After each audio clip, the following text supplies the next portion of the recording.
Okay, everyone, just as a notice, I start recording of this meeting and the information will be shared among every participant. So, first of all, thank you for joining us today, and sorry for the mess we created last time with this LinkedIn event.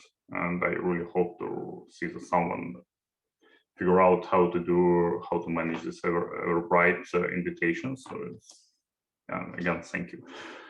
So I'm pleased to see our existing clients, partners, and yeah, even competitors among attendees. So let's get started.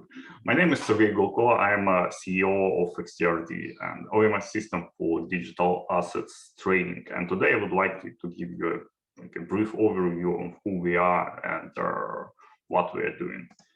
We started this company about 5 or 6 years ago with the idea to build an environment and experience which might be similar what you will have when trading stocks, futures, and FX, but with a focus on our crypto markets.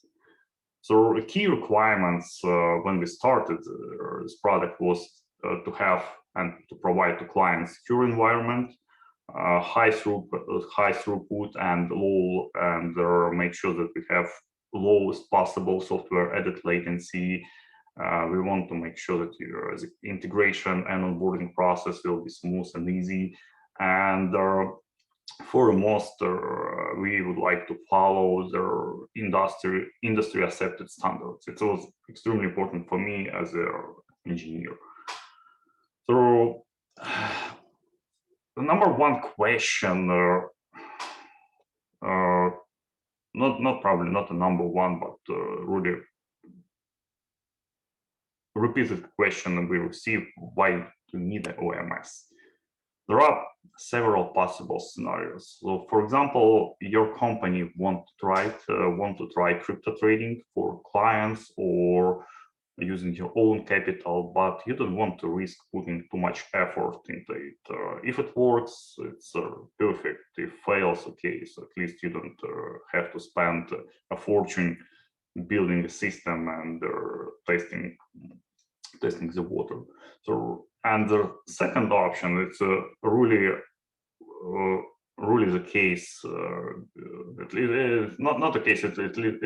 We see this at least 50 times or 50% of times within our clients when you already have a system designed and built internally, but for some reasons it cannot scale reliably. And by scale, I mean you cannot easily add new exchanges or liquidity providers. You cannot add new asset types, new features, or it sometimes it cannot handle more load.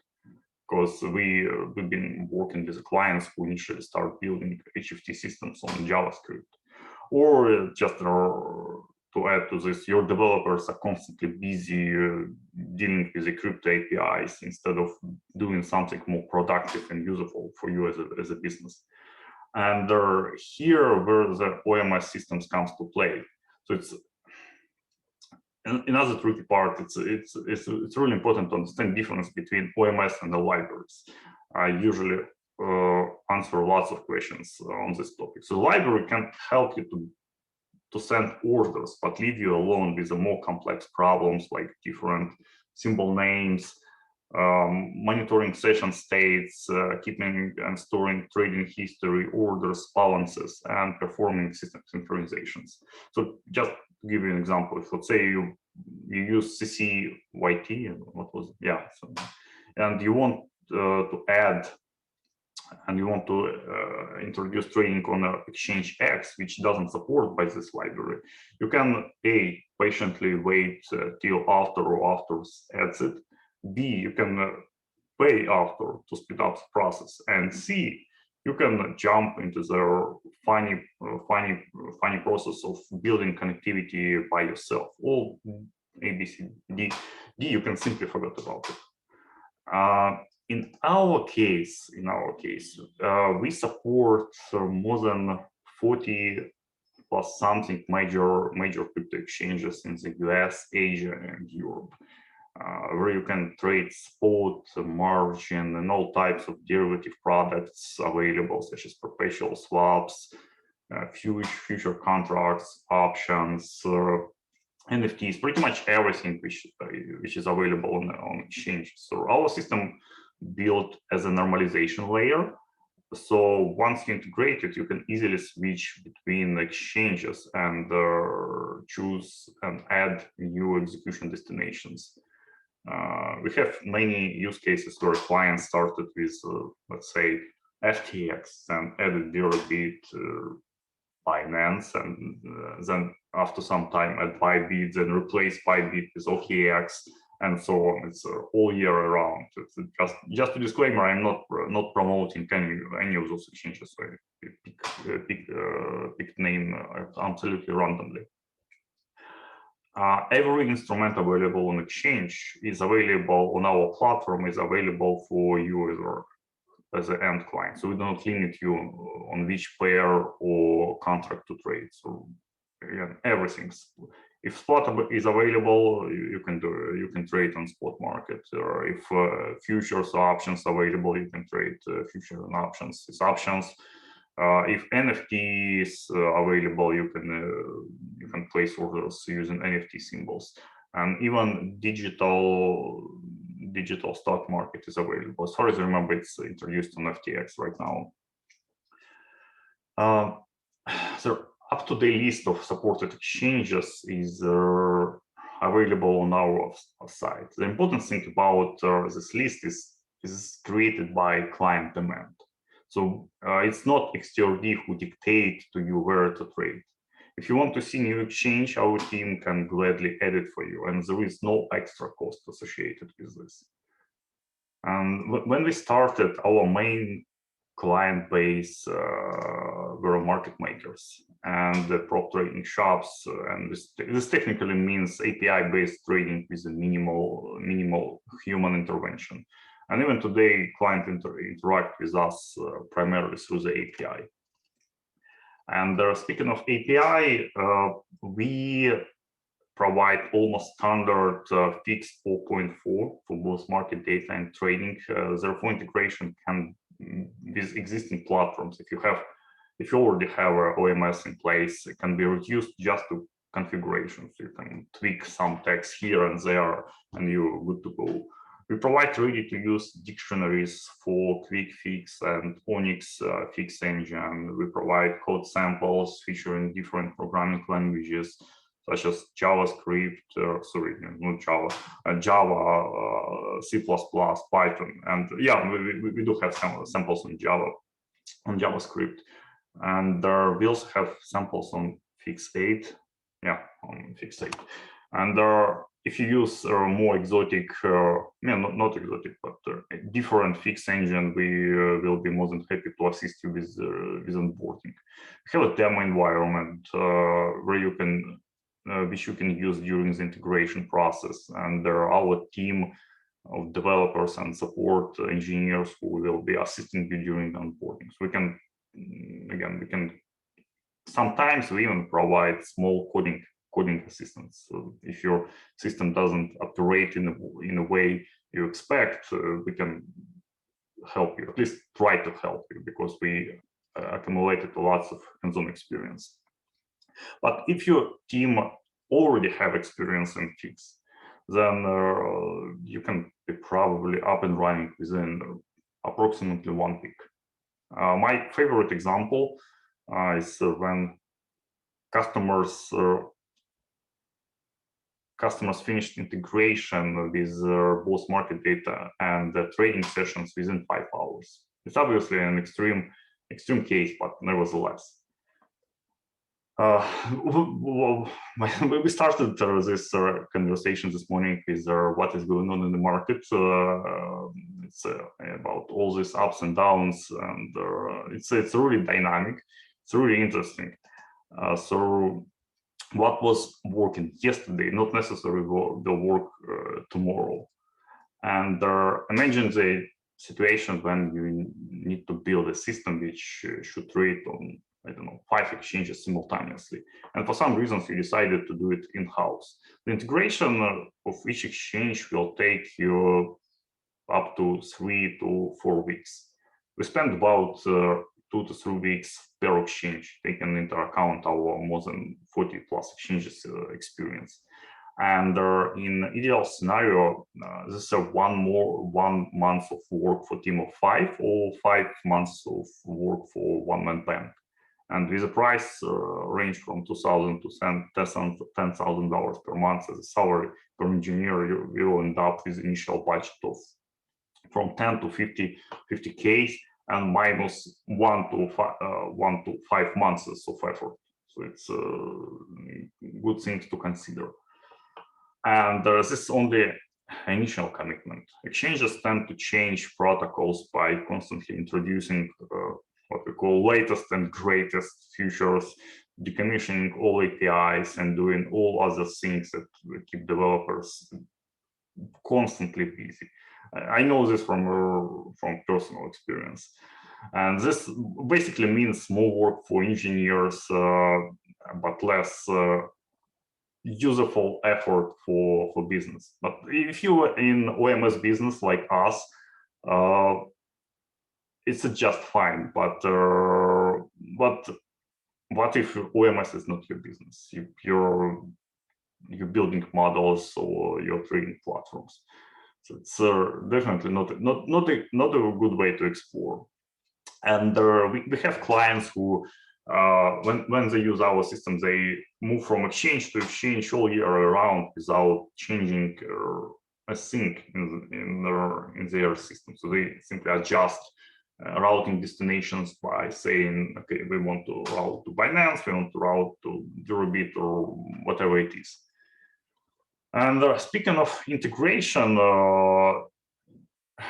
new exchange, well, at least in our system, it contains almost 2 independent developments. So there's a trading component, which I personally call a sexy part, because it's where you send orders, receive executions. It's where the most fun is going on. And the boring one, which it's a market data adapter where we collect and normalize market data from various exchanges.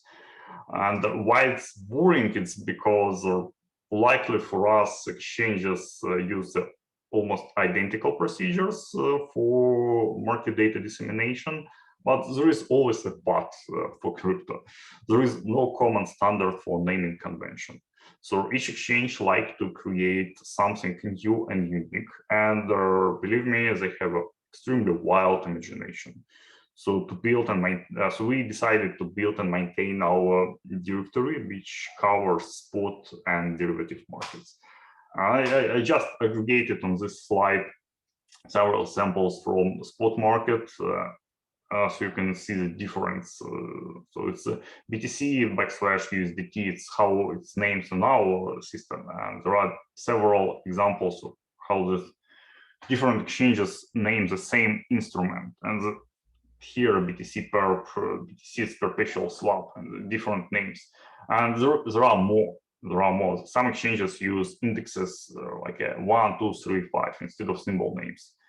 So it's initially, it might seem not significant, but once you start trading on more than one exchange, number of problems will simply start to pile up. For example, there are exchanges who use 2 different names. It's a single exchange, but who use different names for market data streaming and trading interfaces. For example, when you subscribe on market data, you should use one name, and when you place orders, you should use another name. And then your system obliged, well, at least our system obliged to make connect them and make sure that symbol A match to the symbol B. But on a client-facing side, we use always the same system across pretty much everything: market data, orders entry, trading history. So you don't have to deal with all those zoo of names, precisions, and so we already manage it for you. And information about all available symbols can be extracted programmatically using the Fix API and the REST API. So you can plug the endpoint, fetch it, and make sure that our systems are synchronized. Okay, important part, at least from our point of view. We designed our system in a way to support operations on different scales, starting from a single account, single exchange, single fixed session, and scale to follow it up by multiple geographically distributed trading desks with multiple traders running different strategies to the independent fixed sessions. It sounds complex, but it's how it works.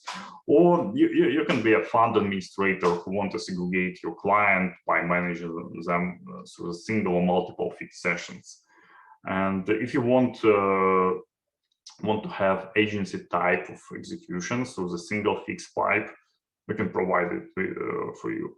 If you want to use different, if you want to assign different accounts to different sessions with more complex routing rules, who can see what, who can do what, and place trade where, it's also doable. And this means that your dev team or onboarding team don't have to reinvent the wheel by building your own segregation rules. We already did it for you. We provide mapping information between accounts and exchanges, so it can be fetched from our system and synchronized in our system-to-system design.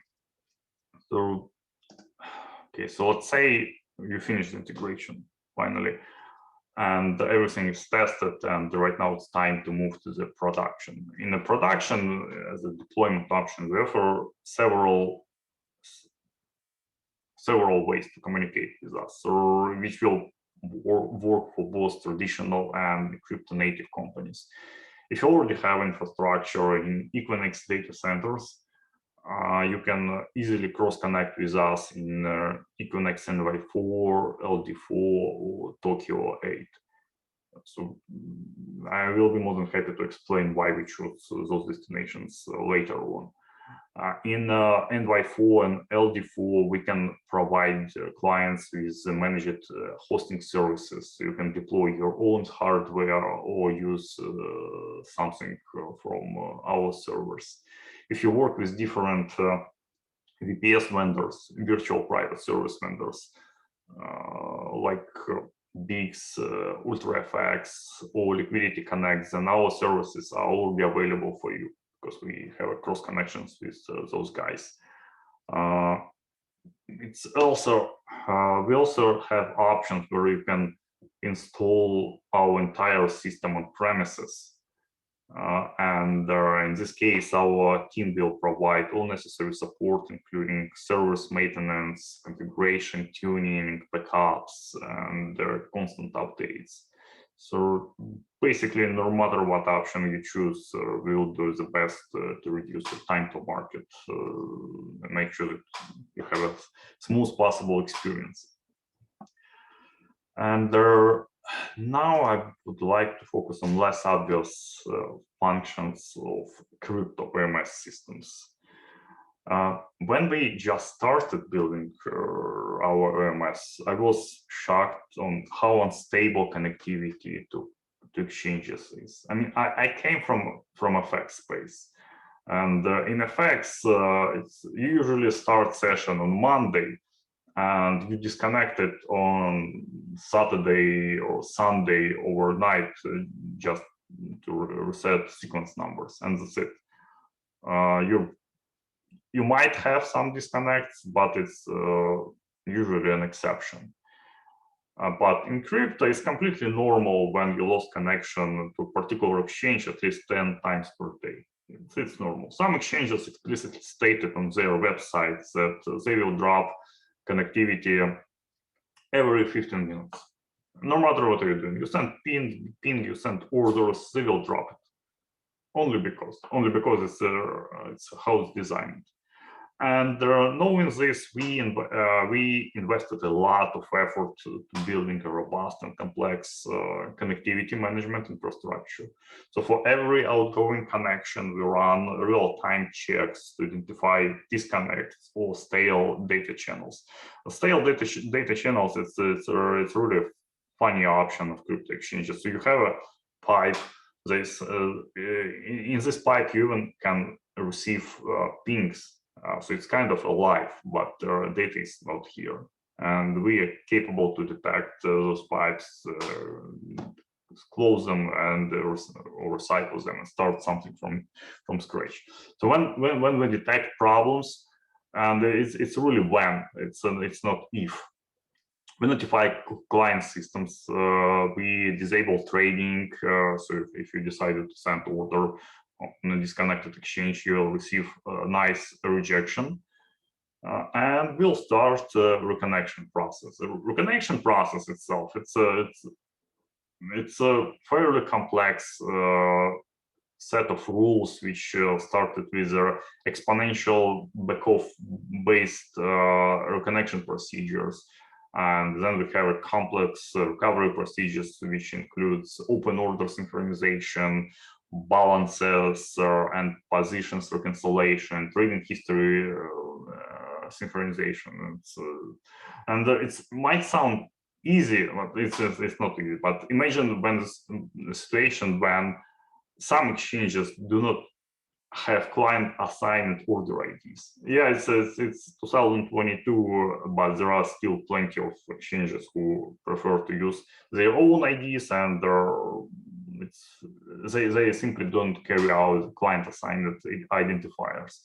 So our system has to run through the certain heuristics, matching orders by their different characteristics like sizes, symbol size, timing forces, sometimes even timestamps. And during the normal operations, we proactively store all orders and execution reports in the internal database. There are multiple reasons to do so, including synchronizations after disconnects. But we know that some exchanges doesn't store the trading history for a reasonably long period of time, and even more, some exchanges, well, a long time, it's like a 1 year or 3 years, sometimes 5.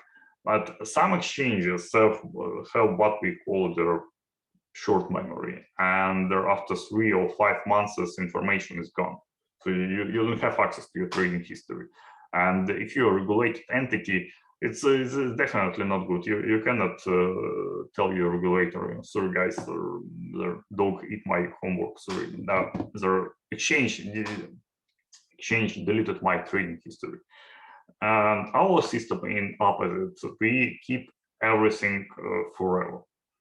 So we, as I said, we collect clients' trading history, and we can provide you with the most detailed information possible, at least from our point of view. So you can have information about timestamp associated with fields or trades, field prices, sizes, trading fees, order IDs, exec IDs, and stuff like this. So it's available through the API and can be pulled from a system for the reporting purposes or reconciliation or whatever you use it for. The most frequent question we receive about security, it's like, do you really need to use?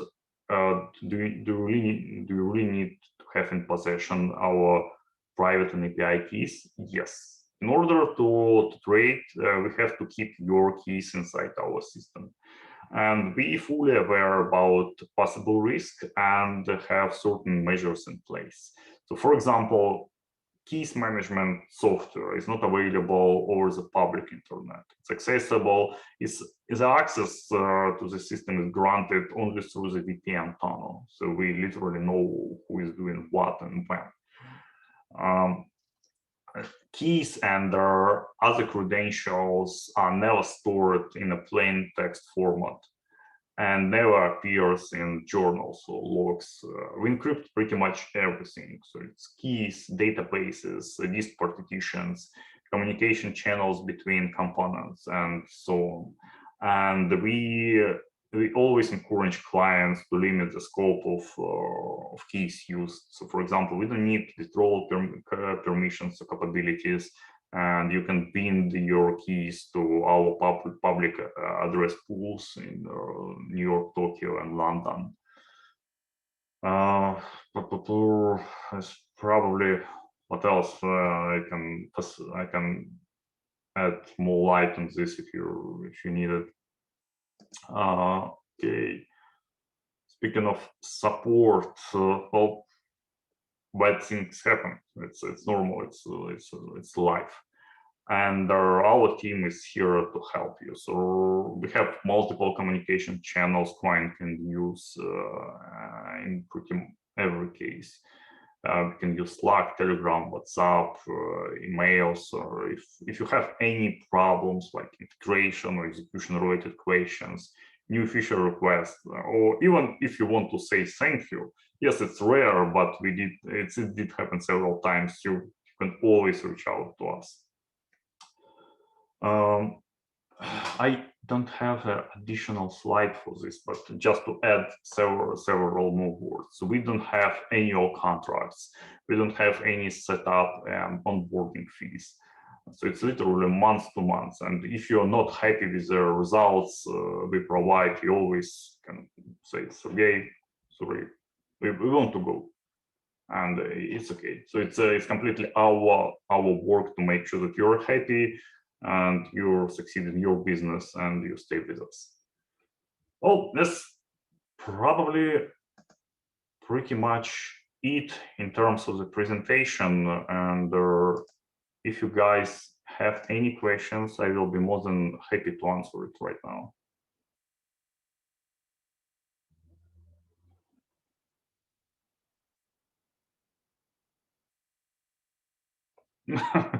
Anybody?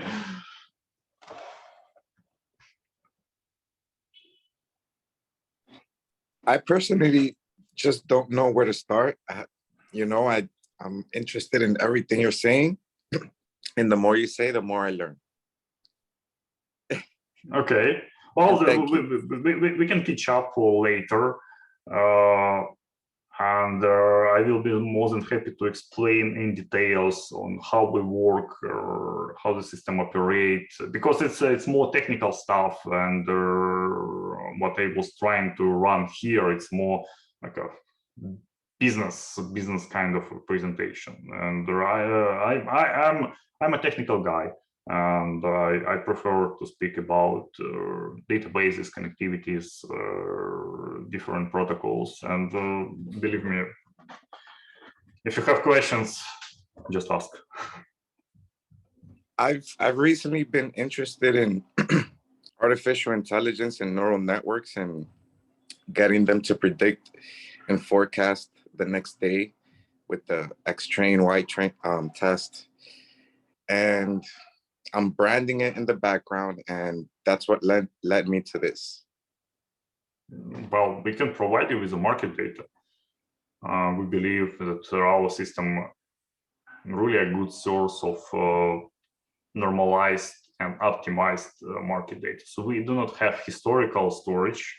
We stream data only in real time, but we spend a lot of time making sure that the data we receive are clean. It doesn't have any garbage like crossed levels, stuff like this, and it's sent to you in a most optimized way, because as you potentially probably know, some crypto exchanges still use this nice snapshot approach to disseminate market data. So every update contains 3,000 bids and 3,000 asks. And opposite, our system is identify what was actually changed. So it's usually 3 or 5 levels, and we push to you those 3 levels. We do not send you all the packet, because it's useless. Correct. This is speaking of market data. We can provide you with access to demo environment. You can play. You can see is it a good fit for you or not. I just started fintech and I'm building behind that. The way I think is, do you have the CSV file for the history so I can match it to the API, or I can work on cleaning that data up and then I can work with APIs? Well, you can record data. So you can connect to us and you can record data for like several weeks or days. And that's it. We, as a company, we do not keep historical archives of data. When we started, it was one of our projects in the roadmap to resell historical information, but we give up it in favor of OMS because there are so many developments here, and our team is constantly busy. So we have like an option, so we can push to market 6 products, 6 shitty products, or just one which is working. So we decided to focus on one. Sounds good. Gentlemen, any more questions? Yeah, I actually have a question here. So from my understanding, your product is providing a fixed API 4.4 front end. So like right now I'm trading with Binance via API, and it's going well, trading the futures market. However, I also am trading on the fixed protocol just with multiple brokers, FX brokers. And I love the fixed protocol because we have the ability to prevent trades that are necessarily bad with lots of slippage, times and stuff like that. And so are you saying that with your product that I can connect, let's say Binance futures to your platform via a fixed API, and we would be able to control certain slippage, whereas we can't right now with API, or what exactly? Well, I wouldn't say that you can control slippage, at least from my point of view. You can trade on the Binance in the same way you're doing right now, but through fix. And what kind of one of the potential advantages you can get through us? We've been working with crypto APIs for the last 5 years, and we know how to optimize it. So as you already use a Binance API, you know that there is at least several ways to receive confirmations for the orders. So you can place orders through the REST, receive confirmation through the REST, and not or, but and you can receive confirmation through the WebSockets. Sometimes REST faster, sometimes WebSocket is faster, and the difference could be, in the Binance case, it's up to 10 milliseconds. And there are some exchanges like Bittrex, it's sometimes we capture 200 milliseconds difference. Yeah. Okay. Yeah, so you can receive confirmation faster.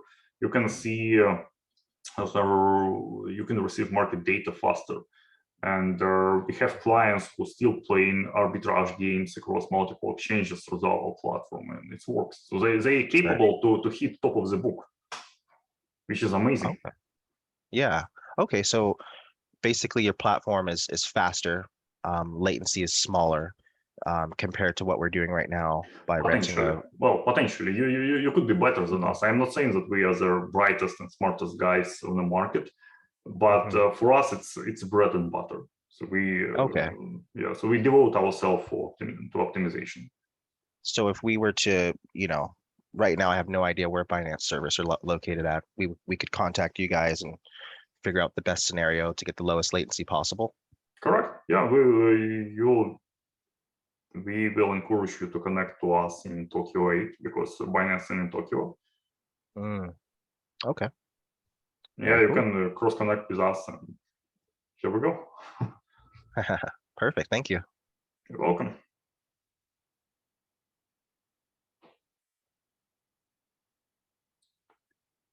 Gentlemen, any more questions?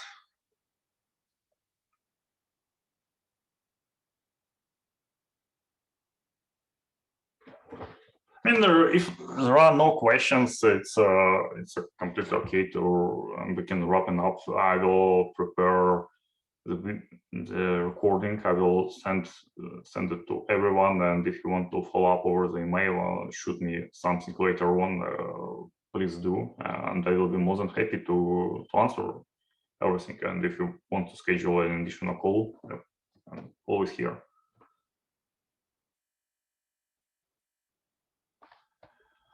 Okay, so thank you for your attention and have a wonderful, wonderful day.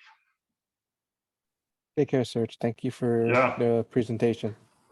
Yeah, thank you, John. Have a good one. Goodbye, everyone. Yeah, Thank you. Goodbye. yeah, bye-bye.